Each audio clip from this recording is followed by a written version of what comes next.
Tomo 5. Superestructuras y registros culturales. A. Resumen sobre superestructuras y objetos culturales. En diferentes partes de esta obra hemos mencionado e incluso definido a las superestructuras y a los objetos culturales que las integran. El propósito del presente inciso es completar el concepto de superestructura, de tal modo que sea posible obtener una visión analógica del mismo a partir del modelo estructural de la figura 12. Ello permitirá comprender el concepto fundamental de registro cultural, imprescindible para explicar la facultad de anamnesia que poseen los iniciados hiperbóreos. Ahora bien, una visión como la que procuramos presentar aquí requiere una descripción en extremo detallada, puesto que se debe poner en evidencia la relación de simetría inversa que presentan entre sí las superestructuras externas y las estructuras culturales internas. Una descripción tal exige tomar en cuenta todas las definiciones y conceptos vertidos hasta ahora. Es necesario, pues, repasar lo ya visto, y la mejor manera de hacerlo es releer una transcripción de los párrafos más importantes y afines a los temas que desarrollaremos en este inciso. En los siguientes comentarios se han ordenado en forma sistemática las citas que es conveniente recordar antes de entrar de lleno en el tema de los registros culturales. Primero, hay un principio fundamental que no debe ser olvidado al interpretar las explicaciones de este inciso. Tanto el concepto de superestructura como el de objeto cultural, si no se aclara lo contrario en el texto, deben interpretarse como referidos a cosas externas, es decir, cosas que existen más allá de la esfera sensorial, propias del mundo exterior, etc. Segundo, hecha esta aclaración, es necesario comenzar por el principio, es decir, por el objetivo macrocósmico de la finalidad del pasú. Tal objetivo pretende descubrir los designios propuestos por la suprafinalidad y expresar mediante signos la verdad descubierta, poniendo sentido en los entes que constituyen la cultura. Este objetivo procura que se produzca el mayor bien posible en el macrocosmos. Para ello los pasúes, o virias perdidos, construyen con amor superestructuras de objetos culturales, o culturas que producen placer al demiurgo. El placer del creador que comprueba que su obra es permanentemente descubierta y valorizada, o descubierta y revalorizada. Tercero, el objetivo macrocósmico de la finalidad apunta, en primer término, a poner sentido en el mundo. Para cumplir con tal finalidad, no basta con otorgar sentido a los entes mediante alguna forma de expresión. Es necesario también que dicho sentido perdure y sea reafirmado una y otra vez, tras una búsqueda y descubrimiento perpetuo del designio, de una verdad que nunca acaba de revelarse completamente a la razón. Esa búsqueda, ese descubrimiento, esa reafirmación agradan al demiurgo, forman parte del objeto de su placer. Se requiere, pues, una superestructura externa que sostenga el sentido otorgado a los entes. Construir tal superestructura es una tarea colectiva, y los lenguajes son la herramienta con que está dotado el pasú para emprenderla. Dejemos por el momento la tarea de explicar cómo se construye una superestructura e indaguemos sobre la esencia de los objetos culturales. Cuarto, el objetivo macrocósmico de la finalidad requiere, en efecto, que el pasú sea colectivamente productor de cultura, y particularmente postor de sentido. Para ello se ha de valer del lenguaje habitual o idioma corriente y de otros lenguajes oblicuos. Quinto, en todo ente externo coexiste una doble determinación ontológica, la finalidad y la suprafinalidad. La finalidad entelequial del ente está determinada por la existencia natural y el impulso evolutivo que le otorga el arquetipo universal. La finalidad es el término universal del ente. La suprafinalidad del ente está determinada por la existencia individual específica que le otorga el designio demiúrgico o ser para el hombre. La suprafinalidad es el término particular del ente. Sexto, los entes son designados por el demiurgo con una palabra primordial, que debe ser descubierta por el pasú y racionalizada en su estructura cultural. Esta palabra, este designio, este ser para el hombre, es la esencia del ente, lo dado al conocimiento, la suprafinalidad. El designio es lo dado al conocimiento racional, lo que es tomado por la razón e interpretado como esquema, y lo que es significado por el pensamiento del esquema. Pero en ese dar el designio, el ente espera recibir el sentido, es decir, lo dado debe ser devuelto, restituido en el ente, pero con un sentido nuevo, cultural. Ese sentido, expresión del significado, es lo que el pasú pone en el ente en lugar del designio, transformando al ente en objeto cultural. Queda claro ya, en esta cita, que el objeto cultural es un ente externo al que se le ha puesto un sentido, expresión del significado de un concepto tajada interior. Séptimo. El acuerdo entre el objetivo macrocósmico de la finalidad del pasú y la suprafinalidad del ente exige así un movimiento en dos sentidos, del ente al pasú y del pasú al ente. Los extremos del primer movimiento son la percepción del designio y el significado. Los extremos del segundo son el significado y la expresión. Octavo. Puesto que en los artículos siguientes nos referiremos especialmente al segundo movimiento, conviene recordar en qué consiste. El significado, contenido en un concepto, es proyectado hacia el mundo, en dirección a un ente que se encuentra más allá de la esfera sensorial. La manifestación exterior del proyecto es la expresión de un signo. El signo, expresado por un movimiento corporal, es una señal puesta sobre el ente de referencia.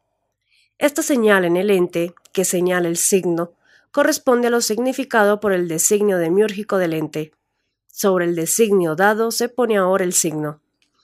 El conocimiento del ente es el paso del designio demiúrgico al significado.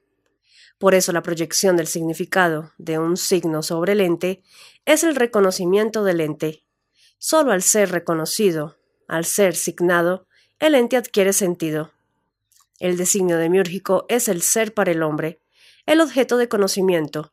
Solo el signo humano en el ente, el reconocimiento, le pone sentido, le hace existir para el hombre. Noveno. Pero el sentido puesto en los entes requiere para su perpetuación el concurso colectivo de la cultura. El ente comienza a existir para el hombre cuando es señalado con el signo y adquiere sentido.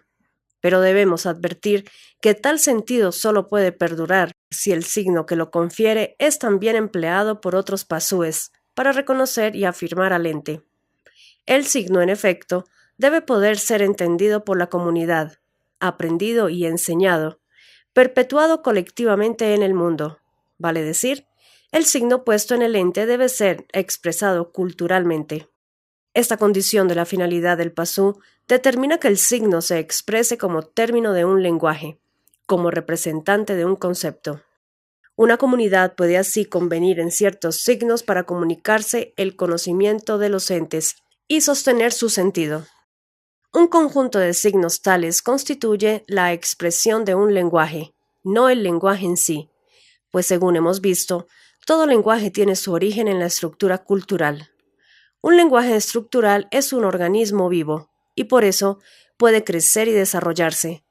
Los signos son solo proyectos, representaciones de los conceptos y de los sistemas de conceptos. Décimo.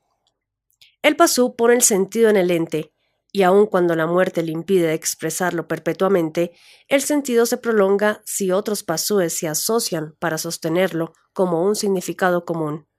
El ente así señalado, con un signo convenido colectivamente, pasa a convertirse en un objeto cultural.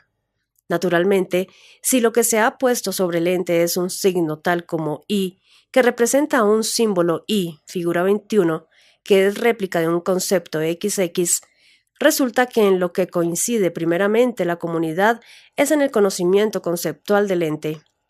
Pero una vez que el ente ha sido signado por la expresión del concepto y tal significado ha sido reconocido por los miembros de la sociedad, nada impide que cada uno acceda individualmente al designio y profundice su comprensión.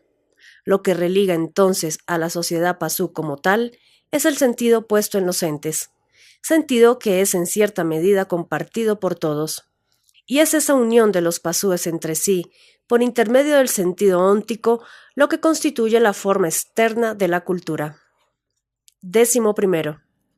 Resumiendo, los objetos culturales pueden ser internos o externos. Los objetos culturales internos forman parte de la estructura cultural y constituyen un primer grado en la realidad del objeto. Los objetos culturales externos son proyectos corporizados y materializados de los anteriores y representan un segundo grado en la realidad del objeto. Son reconocidos en el mundo como reflejo de los objetos internos. Naturalmente, si tal dependencia no se advierte, puede cometerse el error nociológico de atribuir las cualidades culturales directamente al cuerpo físico o entidad sobre la que se ha efectuado el proyecto. No obstante esta definición, en lo sucesivo nos atendremos a la pauta establecida en el comentario primero. En todo, cuando se refiere a las superestructuras, los objetos culturales deben ser considerados externos. 12.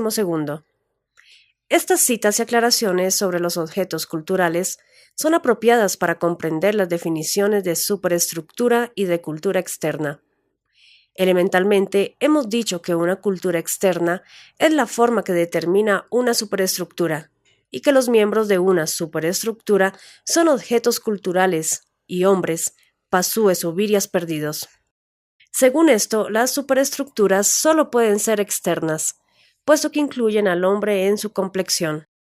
Ahora bien, sabemos que una cultura es algo que se forma para cumplir con el objetivo macrocósmico de la finalidad del pasú. Y como vimos, algo que progresa, que se desarrolla hacia la perfección. El progreso es racional, consiste en aumentar la comprensión de los entes, en perfeccionar los objetos culturales. De esa visión racional del mundo, de ese poner sentido en los entes, van emergiendo los objetos culturales, que forman el contexto cultural del pasú. Pero los objetos culturales no son cosas simplemente depositadas en el mundo. Al ser nombrados, al recibir un sentido, han sido impulsados a ocupar un lugar racional, junto a otros objetos culturales, es decir, a guardar con ellos ciertas relaciones significativas. Como veremos con detalle en el artículo C, entre los objetos culturales existe una conexión de sentido, que constituye la superestructuración propiamente dicha. Es así que en cada ente que el pasú va poniendo sentido, surge un objeto cultural que se integra en una superestructura externa, cuya forma global se denomina cultura. Y las superestructuras externas van creciendo sistemáticamente a medida que se incorporan nuevos objetos culturales, se perfeccionan los ya existentes o se establecen nuevas relaciones entre ellos. 13. Pero no debe creerse ingenuamente que las superestructuras son meras proyecciones de la estructura cultural interna del pasú. Por el contrario, las superestructuras poseen vida propia. Son capaces no sólo de integrar al hombre en su complexión, sino de determinar su voluntad.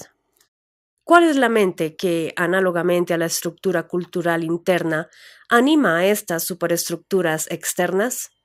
Respuesta: una clase de arquetipos universales denominados psicoideos o egrégoros. 14.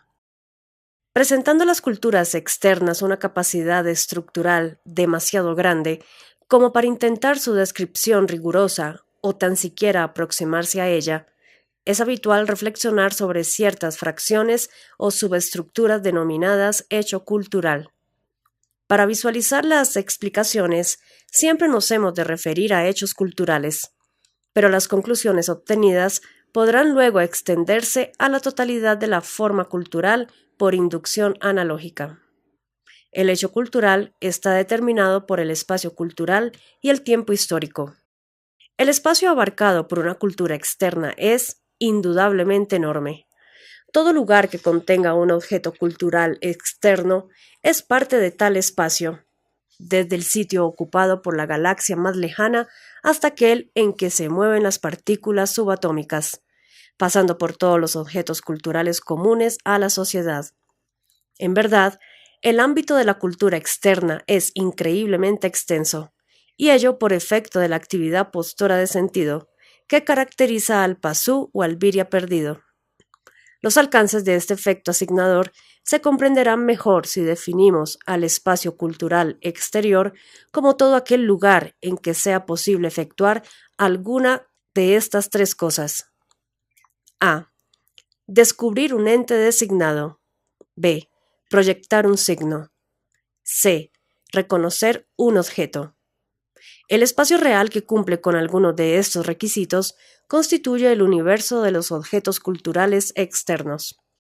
El hecho cultural es, entonces, esa fracción de la cultura externa que nos involucra en su trama, y a la que se debe estudiar para comprender el fundamento estructural de la cultura externa que, como sabemos, es de grado superior al de la cultura interna o modelo cultural.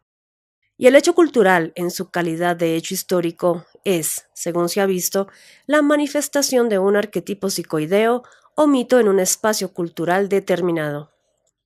15. Resumiendo, hemos comprobado que entre la cultura externa y la cultura interna existe una correspondencia estructural estricta, de tal modo que los conceptos o aserciones de la estructura cultural interna se reflejan en objetos culturales de la cultura externa, y que el continuo significado de la estructura cultural interna es correlativo con el continuo significado temporal del devenir histórico de la cultura externa. También vimos que la manifestación de un símbolo I que replica un concepto XX es análogo a la manifestación de un arquetipo psicoideo durante un hecho cultural. 16. Es importante tener presente con claridad el ámbito de manifestación de las culturas externas, es decir, el campo de existencia de las superestructuras. Esto se definió ya en el marco de la analogía micro-macrocósmica y conviene releerlo ahora. Consideremos la región A, figura 39. Desde el plano arquetípico, los arquetipos universales se despliegan hacia el plano material, impulsados por el aspecto belleza o inteligencia activa, y se manifiestan como entes finitos, intentando alcanzar la entelequia. Desde el punto de vista universal, el nivel energético entelequial de los entes finitos es el indicado con líneas de puntos como límite de la región A. Es decir, que los entes finitos como tales subyacen en lo profundo del inconsciente demiúrgico. Sin embargo, los entes, además del término universal que les imponen la finalidad de los arquetipos, están señalados por el término particular de la suprafinalidad de las mónadas. Están designados para el pasú. Disponen de una clave de su plan que puede ser descubierta y revelada por la razón. El designio transforma a los entes en seres para el hombre. La finalidad del hombre es descubrir el designio de los entes y poner en estos un sentido. El hombre convierte así a los entes en objetos culturales, brindándoles la posibilidad de existir más allá de la región profunda, de salir de la inconsciencia demiúrgica. Tal como se aprecia en el esquema energético, los entes se tornan más conscientes a medida que ganan sentido. Luego del nivel de los entes designados se encuentra la región B de las culturas exteriores, las cuales consisten en objetos culturales y hombres superestructurados. El ente designado goza aquí, como objeto cultural, de una existencia de grado superior, lleno de sentido, que representa para el demiurgo un bien, un acto de amor, etc. La región B mayúscula es análoga a la región B minúscula, del mismo modo que las culturas exteriores o superestructuras que aquella contiene son análogas a la estructura cultural de ésta. Para comprender ahora con mayor profundidad esta correspondencia hay que realizar el siguiente razonamiento. El sujeto racional del pasú puede considerarse como un operador que toma elementos arquetípicos de la región A minúscula, que representan al designio del ente, y los transfiere a la región B minúscula, a donde se estructuran como esquema del ente. El sujeto racional se hallaría así operando sobre una línea de puntos que separa las regiones A y B minúscula. Pues bien, El pasú cumple colectivamente en el mundo una función análoga a la que el sujeto racional cumple en el pasú.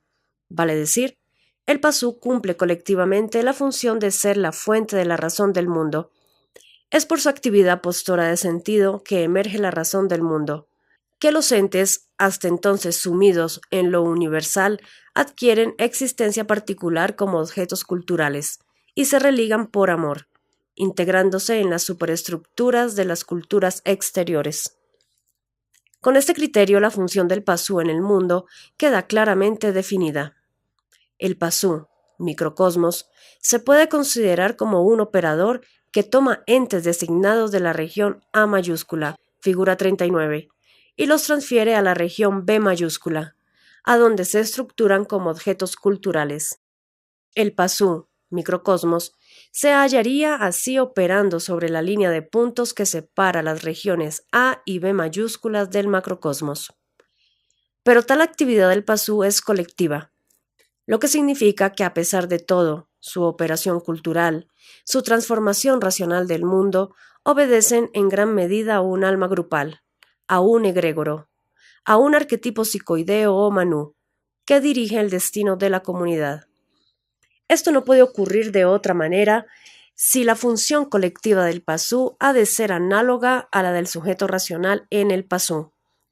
El sujeto racional es una manifestación del alma en el microcosmos, y por lo tanto, el alma del macrocosmos, el anima mundi, ha de manifestarse también en la comunidad pasú, que cumple la función de sujeto racional macrocósmico. Y tal manifestación del alma del demiurgo sobre la comunidad pasú solo puede realizarse a través de las jerarquías débicas, vale decir, por medio de un alma grupal, egrégoro, arquetipo psicoideo, manú, etc. 17. El postulado esencial del modelo estructural afirma lo siguiente. A una esfera óntica corresponde un enlace cilíndrico en la estructura cultural. A una serie de esferas concéntricas superpuestas de mayor a menor, como esencia de un ente externo, corresponde un haz de planos rectangulares que se intersectan en el eje del enlace cilíndrico como verdad del ente en la estructura cultural. 18. El concepto habitual del caballo, ese que todos entienden porque está expresado en idioma corriente y alude al caballo real, ¿a qué matriz arquetípica del designio caballo corresponde? Respuesta: a la matriz esencial. Es evidente que si la matriz esencial es la forma supuesta que individualiza al caballo, la forma que termina su naturaleza equina y hace de él ese caballo, entonces ese caballo será conocido primeramente bajo tal forma esencial. El concepto habitual del caballo es una descripción analítica de la matriz esencial del designio caballo, y este concepto habitual, según vemos, es el aspecto de la verdad del caballo que normalmente se nota en el lenguaje sociocultural habitual, en el idioma corriente. Por eso definimos más atrás que el concepto del ente expresado en ese lenguaje normalmente horizontal propone como verdad del ente la descripción analítica de la matriz esencial. 19. El modelo de designio permite extender esta definición de concepto habitual para todo ente. En la figura 46, en efecto, puede comprobarse que uno de los planos axiales señalados, AB mayúscula, es paralelo al plano de significación horizontal STT. El plano axial AB mayúscula representa al concepto habitual del ente, vale decir, al concepto de la matriz esencial. En la misma figura se observan además otros planos axiales dentro del enlace cilíndrico o esquema del ente. Son los conceptos tajada de las matrices virtuales del designio. Conceptos que solo pueden ser notados en el contexto de planos de significación oblicuos, correspondientes a lenguajes no habituales. B. Estudio analógico del objetivo macrocósmico de la finalidad del pasú. El resumen precedente nos ha refrescado los conceptos de superestructura y objeto cultural, y nos ha puesto en condiciones de encarar la descripción de un modelo analógico de superestructura. Empero, Un modelo semejante no puede ser expuesto aisladamente del modelo de estructura cultural ya visto. Por el contrario, el modelo de superestructura debe partir de relaciones bien definidas con el modelo de estructura cultural. Tales relaciones expresan naturalmente vínculos reales entre el mundo exterior macrocósmico y la estructura psíquica microcósmica del pasú. Vale decir, tales relaciones condicionan la correspondencia analógica entre el modelo de superestructura adoptado y el modelo de estructura cultural basado en la figura 12. Otra condición insoslayable es, por ejemplo, el postulado esencial del modelo estructural, que hace corresponder a un enlace cilíndrico de la estructura cultural una esfera óntica, como modelo del designio de un ente externo.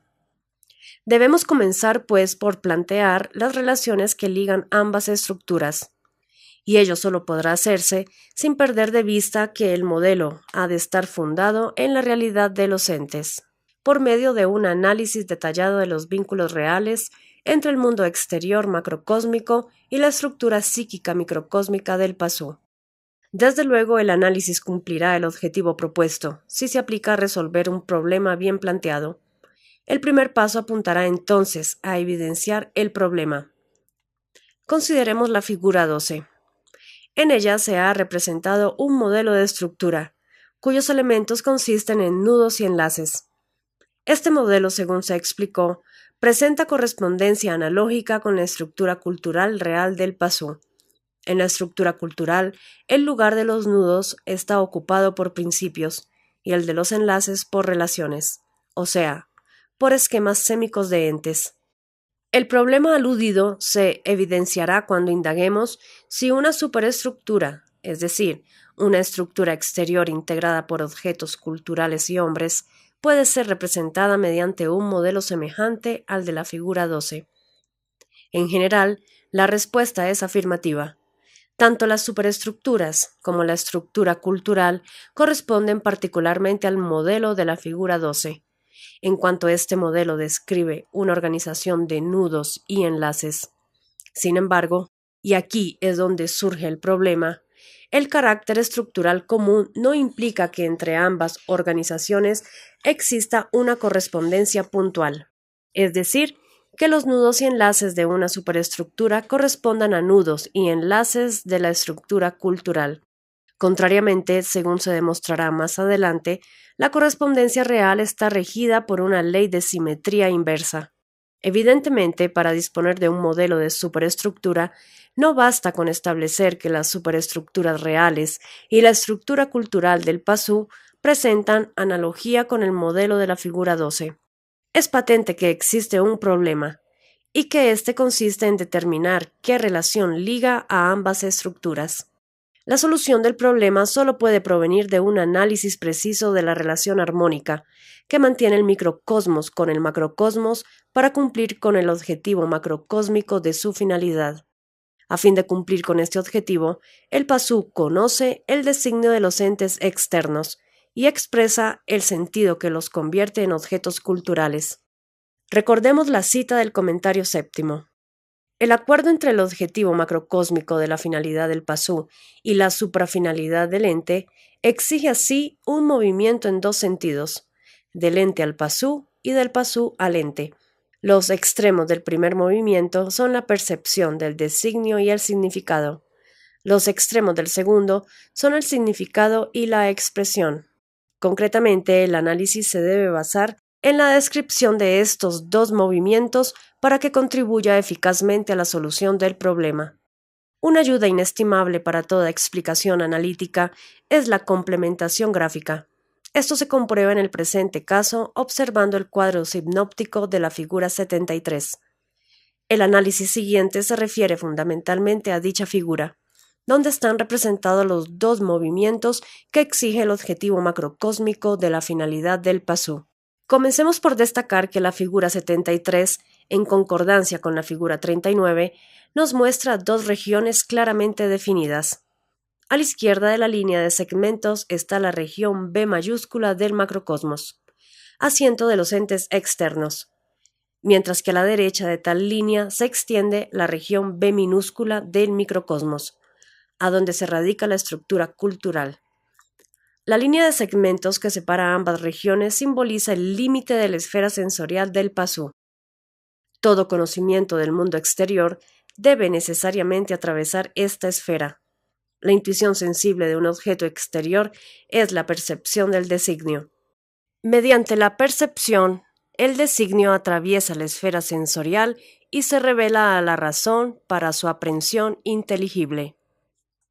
La figura 73, como la 46, está de acuerdo con el postulado esencial del modelo estructural, que afirma lo siguiente. Comentario 16. A una esfera óntica corresponde un enlace cilíndrico en la estructura cultural. Así, en la región B mayúscula, se ha representado con una circunferencia a la esfera óntica o modelo de designio, y se la ha señalado como ente externo individual. Ello indica que el designio, el ser para el hombre subpuesto en el ente, es quien termina su naturaleza universal y le concede individualidad específica. Por otra parte, en la región B minúscula del microcosmos se ha expuesto un sistema simple de la estructura cultural, integrados por dos nudos y un enlace cilíndrico. Conforme con el postulado esencial, tal enlace cilíndrico corresponde sémicamente a la esfera óntica, percibida a través de la esfera sensorial. Vale decir, si la esfera óntica es un modelo de designio y este es la esencia del ente, entonces el enlace cilíndrico contiene el esquema del ente, la interpretación racional del designio, la verdad del ente, etc. ¿Cómo causa la esfera óntica un enlace cilíndrico en la estructura cultural? Respuesta: mediante el primer movimiento del ente al pasú. En este movimiento, el designio, el ser para el hombre, se revela a la razón y hace posible que el pasú conozca la esencia del ente. Por eso el sentido del primer movimiento está indicado en la figura 73 como correspondencia nociológica. La secuencia superior de las flechas nos muestra claramente que la percepción del designio atraviesa la esfera sensorial y transfiere a la razón su contenido, el cual es esquematizado por ésta e integrado en la estructura cultural como enlace cilíndrico entre nudos, es decir, como relación entre principios. De este modo el pasú conoce la esencia del ente. La relación será, en adelante, lo conocido, la verdad del ente. Con respecto al problema de la correspondencia analógica entre las superestructuras y la estructura cultural, debemos preguntarnos ahora si este primer movimiento nos ofrece alguna solución. Mas no habrá que indagar mucho para comprobar que la respuesta es negativa. Nada nos revela el primer movimiento sobre la relación planteada. ¿Por qué? Respuesta: porque una superestructura se compone exclusivamente de objetos culturales y hombres, siendo para el caso el hombre también un objeto cultural en su carácter de prójimo. En el primer movimiento no se trata con objetos culturales, sino con entes designados, con entes individuales que revelan su designio a la razón y que al cabo del primer movimiento equivalen a un significado correspondiente. En síntesis, el primer movimiento que exige el objetivo macrocósmico de la finalidad del pasú determina una correspondencia nociológica entre el ente externo percibido y una relación equivalente de la estructura cultural. Claramente se ve que esta correspondencia nociológica no es una relación que permita comprender a las superestructuras, porque no se refiere a objetos culturales, sino a entes externos designados. Siendo imprescindible la presencia de los objetos culturales para comprender a las superestructuras y definir su modelo analógico, hemos de recordar que estos son producto del segundo movimiento, tal como se explica en el comentario octavo. Consecuentemente, del análisis del segundo movimiento surgirá la solución buscada. En adelante, por lo tanto, nos vamos a ocupar exclusivamente de analizar el segundo movimiento y vamos a desechar definitivamente la correspondencia nociológica para definir el modelo de superestructura. El segundo movimiento que exige el objetivo macrocósmico de la finalidad del pasú va del pasú al ente. Sus extremos son el significado y la expresión. En la figura 73, este movimiento está representado por la secuencia inferior de flechas. Ellas nos muestran claramente que el significado de la relación, es decir, la verdad del ente, atraviesa la esfera sensorial en dirección contraria al primer movimiento por la expresión del sujeto cultural o consciente. El significado expresado en el mundo otorga sentido cultural al ente exterior de referencia y lo transforma en objeto cultural. La expresión expresa el significado y lo expresado es el sentido. La proyección del signo sobre el ente exterior designado. El pasú, mediante la expresión del significado, pone sentido en el ente y lo transforma en objeto cultural. Esta correspondencia entre el significado de la relación y el ente exterior, es decir, entre el enlace cilíndrico de la estructura cultural y la esfera óntica, es sin dudas la vinculación buscada para resolver el problema. El modelo de superestructura está condicionado por esta correspondencia, puesto que los elementos de las superestructuras reales, los objetos culturales, existen por la expresión del significado efectuada en el segundo movimiento. Ahora bien, así como el primer movimiento se caracteriza por el conocimiento del designio y por eso da lugar a una correspondencia nociológica, el segundo movimiento se caracteriza por el valor cultural puesto en el ente y por eso establece una correspondencia axiológica entre el objeto cultural y la estructura cultural. Tal carácter está indicado en la figura 73 como título de la flecha que muestra la dirección del segundo movimiento. Es evidente al fin que la correspondencia axiológica es la determinación fundamental que se debe considerar para representar una superestructura real mediante un modelo estructural semejante al de la figura 12. La correspondencia axiológica es, pues, la solución del problema. Ahora solo nos resta interpretar metodológicamente su significado para concretar efectivamente el modelo analógico de superestructura.